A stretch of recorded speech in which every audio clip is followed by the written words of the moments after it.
नमस्कार दोस्तों, आज के इस वीडियो में हम सीखेंगे टेक्स्ट जो फंक्शन है उसके अंदर ये जो विभिन्न प्रकार के फंक्शन हैं इनके बारे में। तो चलिए शुरू करते हैं।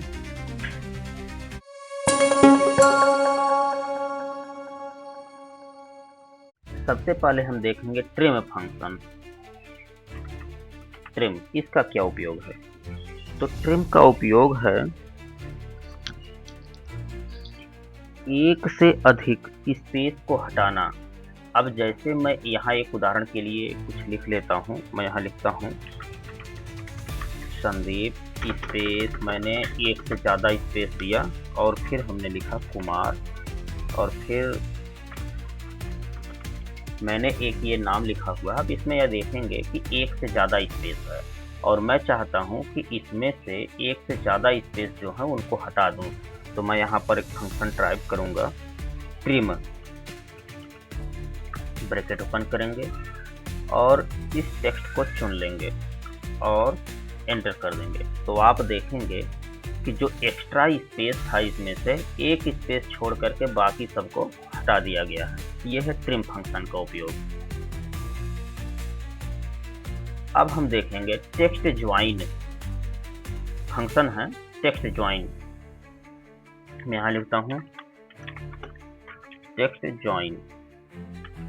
इस फंक्शन का उपयोग करके हम दो शब्दों को आपस में जोड़ सकते हैं। जैसे इसके बगल में यहाँ लिखता हूँ टेक्स्ट ज्वाइन में इक्वल टू टेक्स्ट ज्वाइन। देखिए यहाँ पर आ गया है। इस पर हम डबल क्लिक कर लेते हैं। यहाँ से हमसे पूछ रहा है, हम यहाँ पर फिर 1 लिख देते हैं, इग्नोर सेल। दूसरा टेक्स्ट हम यहाँ चुनते हैं, फिर कामा लगाते हैं और तीसरा टेक्स्ट चुनते हैं और ब्रैकेट को बंद कर देते हैं। अब आप देखेंगे मदन मोहन मालवीय एक ही सेल में ला करके रख दिया गया है। इसको कहते हैं टेक्स्ट ज्वाइन। इन तीनों टेक्स्ट को आपस में ज्वाइन करके दे दिया गया है। इसी प्रकार है लेन, एक फंक्शन है लेन। लेन क्या फंक्शन है मैं यहाँ दिखा दे रहा हूँ। लेन का मतलब होता है लेंथ, टेक्स्ट की कुल कितनी लंबाई है, मतलब वह कितने टेक्स्ट से बना हुआ है शब्द, उसको हम यहाँ गिन सकते हैं। तो जैसे मैं मदन, मदन को आप देखेंगे 5 अक्षर लिखे हुए हैं। तो मैं यहाँ पर लिखता हूँ लेन। लेन का बेसिकली अर्थ होता है लेंथ। तो मैं मदन को यहाँ पर चुनता हूँ और एंटर कर देता हूँ। तो देखेंगे 5 अक्षर का था, इसलिए 5 लिख करके आ गया है। यहाँ बेसिकली हम जानते हैं या ज्ञात करना चाहते हैं कितने अक्षर हैं। मैं यहाँ पर अगर अक्षरों की संख्या काउंट करना चाहूँ तो लेन फंक्शन के द्वारा हम इसको काउंट कर सकते हैं। ये अक्षरों की संख्या को काउंट करता है लेन। ठीक है, देखिए 18। इसके बाद है रेप्ट। रेप्ट का मतलब होता है रिपीट। तो रेप्ट फंक्शन का उपयोग हम यहाँ करेंगे बगल में। तो मैं यहाँ लिखता हूँ बराबर रेप्ट और ब्रैकेट को ओपन करते हैं। टेक्स्ट को हम चुनते हैं, मान लीजिए हम मदन को चुन लेते हैं और कामा लगाते हैं। कह रहा नंबर टाइम, कितनी बार मदन आप लिखना चाहते हैं। मैं कहता हूँ मदन को मैं 5 बार लिखना चाहता हूँ और एंटर कर देता हूँ। तो देखें मदन मदन मदन मदन करके ये 5 बार लिखा जा चुका है। ठीक है, इसी प्रकार से है एक और फंक्शन है, उसका नाम है लेफ्ट। लेफ्ट का मतलब होता है बाईं तरफ से। यह कुछ अक्षर, जैसे हमारा ये है ऊपर वाला एक है मदन मोहन मालवीय, यहाँ से मुझे आगे के 5 कैरेक्टर लेने हैं। तो मैं यहाँ लिखूंगा इक्वल टू लेफ्ट और ब्रैकेट को ओपन करेंगे, इसको चुनेंगे। अब हमसे पूछ रहा है कितने कैरेक्टर आप लेना चाहते हैं। अगर मैं 5 यहाँ दे दूंगा केवल मदन मोहन ले लेगा। ठीक है, तो हम यहाँ पर मदन मोहन, केवल मोहन को अलग अगर करना चाह रहे हैं तो हम यहाँ पर लिखेंगे 5। ठीक है, और ब्रैकेट को क्लोज कर देंगे। तो देखेंगे मोहन केवल अलग आ गया है। इसी प्रकार से अगर हम बीच का एक जो मदन इसमें लिखा हुआ है उसको लेना चाहते हैं तो यहाँ पर हम फंक्शन लगाएंगे मिड का। तो मैं लिखता हूँ इक्वल टू MID मिड और ओपन करेंगे। टेक्स्ट को मैं यहाँ चुनता हूँ और कह रहा स्टार कैरेक्टर, तो स्टार्ट हम लिखेंगे 6 और फिर एंड कितना लिखेंगे 10। ऐसे मैं लिख करके एंटर कर दूंगा। तो अब आप देखेंगे कि मदन और मालवी तक ले लिया है। मतलब क्या लिया है इसने, मदन, मतलब मोहन को इसने काट दिया, मदन लिया और मदन से 10 कैरेक्टर लिए हैं। मैं यहाँ पर 6 से स्टार्ट करके मैं कितने कैरेक्टर यहाँ पर ले लेता हूँ। मान लीजिए कि मैं केवल मदन मुझको चाहिए, तो मैं यहाँ केवल 5 कैरेक्टर लिख लेता हूँ और एंटर कर देता हूँ। तो आप देखेंगे केवल मदन आ गया। मतलब हम बीच से कहीं से भी कैरेक्टर को, जो भी हमारे शब्द हैं उन शब्द में से कोई भी कैरेक्टर यहाँ बीच से हम छंटनी कर सकते हैं। आगे और पीछे का मैटर हटा करके बीच का कोई मैटर हम निर्धारित करके ले सकते हैं। ऐसे ही हमारा एक फंक्शन है राइट फंक्शन। तो राइट फंक्शन है, यहाँ पर उसको भी हम लगा लेते हैं बराबर RI राइट फंक्शन। क्लिक करते हैं, टेक्स्ट हम यहाँ से चुनते हैं और कामा देते हैं। तो पीछे से हमको कितना कैरेक्टर लेना है, मान लीजिए हमको लेना है पीछे से 8 कैरेक्टर, तो हम 8 यहाँ से चुन लेंगे और एंटर कर देंगे। तो देखिए मालवीय लास्ट वाले कैरेक्टर आ गए, आगे से सब काट दिया गया।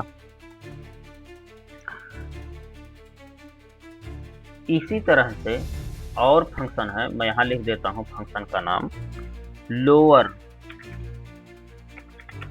लोअर का मतलब है कि ये जो लेटर लिखे गए हैं इनको लोअर लेटर में बदल देगा। मतलब ये क्या करेगा, जैसे मदन है, मदन में यम कैपिटल है तो उसको ये क्या करेगा, स्मॉल कर देगा। तो मैं यहाँ सभी अक्षर को ये स्मॉल लेटर में लिख देगा लोअर। तो मैं यहाँ लिखता हूँ लोअर, ब्रैकेट को ओपन करता हूँ और देखेंगे यहाँ मदन लिखा है, या मदन मोहन मालवीय में एम जितनी बार आपका आया है यहाँ पे उसको ये कैपिटल में लिखा गया है। तो मैं इसी को चुन लेता हूँ और ब्रैकेट को बंद कर देता हूँ। तो आप देखेंगे मदन मोहन मालवीय को स्मॉल लेटर में लिख दिया है। इसी तरह से है प्रॉपर लेटर, प्रॉपर, तो बराबर मैं यहाँ लिखता हूँ प्रॉपर और प्रॉपर पर यहाँ डबल क्लिक कर लेता हूँ और ऊपर वाला जो लोअर लेटर है इसी को मैं चुन लेता हूँ। अब यहाँ देखेंगे ये प्रॉपर कर लिया। प्रॉपर का मतलब सेंटेंस केस में, ठीक है। तो यहाँ पर मदन मोहन मालवीय लिखने के बाद इसने एम को, पहले एम को उसने क्या किया, कैपिटल कर लिया है, ठीक है। इसी प्रकार से एक और है अपर।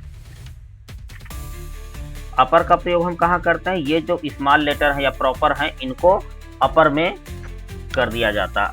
मतलब इक्वल टू मैं लिखता हूँ अपर और ये जो टेक्स्ट हमारा स्मॉल लेटर है इसी को मैं चुन लेता हूँ और एंटर करता हूँ। तो अब आप देखेंगे इसको कैपिटल लेटर में लिख दिया है।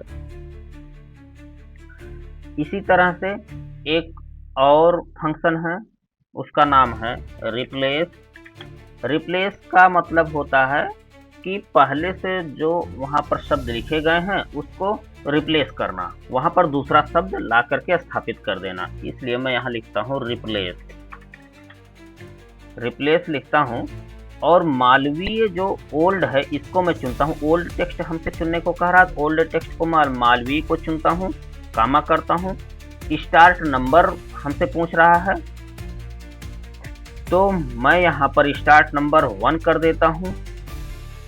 और नंबर कैरेक्टर हमसे पूछ रहा है तो हम यहाँ देखेंगे नंबर कैरेक्टर कितना, 2, 2, 4, 2, 6, 2, 8 है। तो मैं 8 नंबर पूरा मालवीय को पूरा रिप्लेस करना चाहता हूँ, कामा लगाऊंगा। फिर न्यू टेक्स्ट, न्यू टेक्स्ट को हम यहाँ लिखेंगे, मान लीजिए ये एक कोई टेक्स्ट मैं यहाँ चुनना चाहता हूँ, मोहन, ठीक है।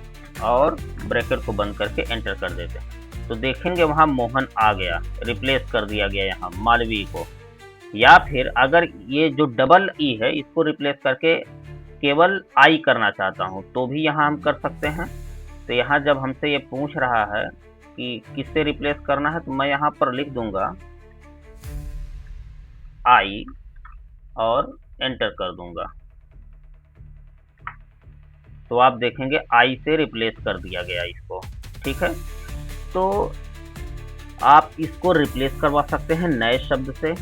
ठीक है, और यहाँ और भी परिवर्तन आप करके देख सकते हैं। जैसे मैंने 1 से लिखा है 8 तक, तो मैं यहाँ पर केवल 2 तक रिप्लेस करूँगा, मतलब 2 अक्षर तक रिप्लेस करूँगा और एंटर कर दूंगा। तो आप देखेंगे 2 अक्षर आगे वाले यम और ए, इनको रिप्लेस करके उसकी जगह पर आई आ गया है, बाकी पीछे वाले अक्षर हैं। तो मैं यहाँ पर मैंने पहली बार कहा था कि डबल ई को रिप्लेस करना है, तो यहाँ देखना होगा डबल ई कितने नंबर पर है। 2 2 4 5वें नंबर पर है, तो मैं यहाँ पर लिखूंगा 5 लिखा हमने। और यहाँ पर लिखता हूँ कितने कैरेक्टर को उसके बाद रिप्लेस करना, 2 कैरेक्टर को रिप्लेस करना। किससे रिप्लेस करना है, आई से, तो मैं यहाँ पर क्लिक कर दूंगा। अब आप देखेंगे कि मालवीय हो गया। अच्छा, ये कैपिटल लेटर है इसीलिए ये कैपिटल में आ रहा है। इसको मैं अगर स्मॉल कर दूं तो ये स्मॉल लेटर में आ जाएगा, एंटर। तो देखेंगे मालवीय ये स्मॉल लेटर में आ गया है, रिप्लेस हो गया है। इसी प्रकार से एक और फंक्शन है एग्जैक्ट। यह 2 शब्दों के बीच में मापता है कि दोनों एक ही जैसे हूबहू हैं या नहीं है। जैसे इसमें अगर कोई कैपिटल है और कोई स्मॉल है तो इसको अलग अलग ये समझेगा। तो मैं यहाँ पर करता हूँ एक और फंक्शन एग्जैक्ट। तो यहाँ पर मैं लगाता हूँ एग्जैक्ट पर मैं डबल क्लिक करता हूँ और टेक्स्ट 1 को चुनता हूँ। मान लीजिए मैं इस मालवीय को चुन लेता हूँ और कामा सेकंड टेक्स्ट को मैं इस मालवीय को चुन लेता हूँ। क्या दोनों एक ही जैसे हैं?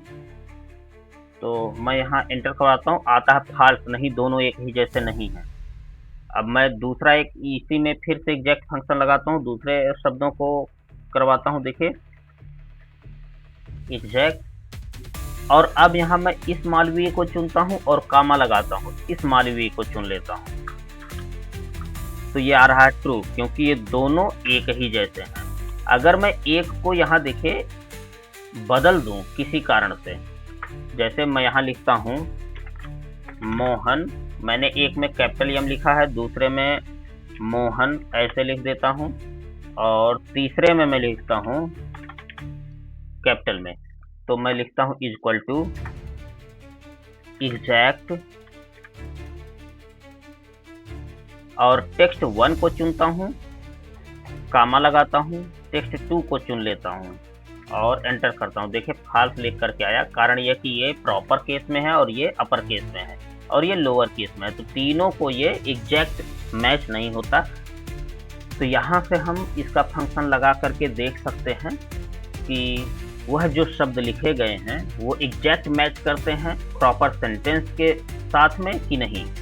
ठीक है, अब एक और मैं यहाँ पर आप लोगों को दिखा दूं। मैं यहाँ पर मोहन सेम वैसे ही लिखता हूँ और इनको आपस में करवाता हूँ। एक को मैं केवल कर देता हूँ, यहाँ पर देखिए थोड़ा सा हाईलाइट कर देता हूँ, और एक को नहीं करता हूँ। अब इसको करवा करके देखता हूँ, इक्वल टू एग्जैक्ट,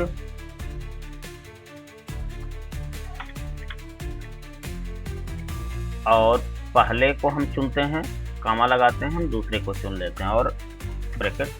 तो देखिए ये ट्रू आया। तो यहाँ पर आप देख सकते हैं केवल जो लेटर हैं अपर, प्रॉपर और लोअर, इनको ये देखता है, बाकी यहाँ पर फॉर्मेटिंग से कोई इसका वास्ता नहीं होता, फॉर्मेटिंग चाहे जैसी हो। ठीक है, तो आज के इस वीडियो में इतना ही, मिलते हैं अगले वीडियो में, तब तक के लिए नमस्कार।